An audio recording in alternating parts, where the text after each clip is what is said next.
U.S. President Donald Trump has announced a temporary pause on war. No strikes for 2 weeks. The war is over, at least for now. But the real story? It's only just beginning. Because behind the 40-day Iran war lies a decision that could redefine global power politics. A new report reveals that amid Trump's loyalists, a man stood up against him who opposed his idea to attack Iran. Who was he?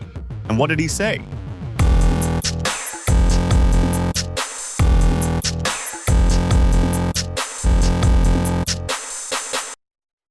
But let's rewind this a bit. The story begins not at the battlefield, but inside the White House Situation Room. At the center of it all, Donald Trump, a leader who called himself a man of peace, yet greenlit one of the most dangerous conflicts in West Asia in recent years. According to explosive details from a new book by journalists Maggie Haberman and Jonathan Swan, it was Benjamin Netanyahu who made the decisive pitch, an hour-long presentation, a calculated argument, a bold promise.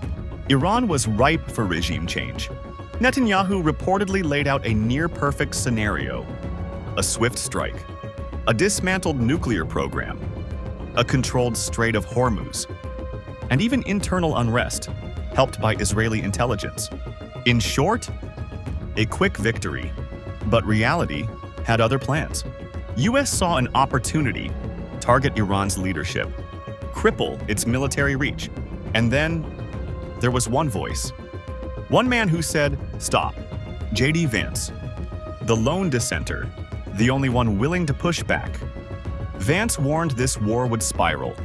Untold casualties, regional chaos, a betrayal of voters who were promised no new wars.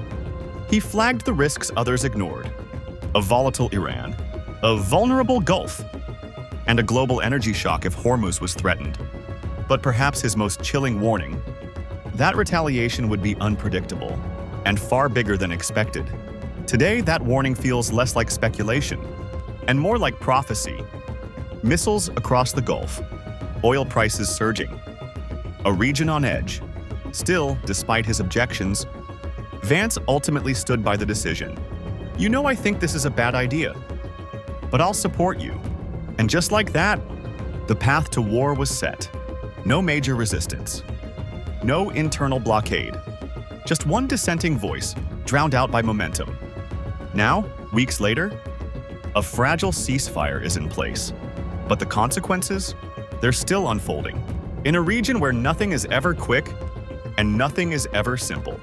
As the dust settles, one question remains: was this a strategic masterstroke, or the beginning of a much larger storm? If you like this video, then like, share and subscribe to Mirror Now.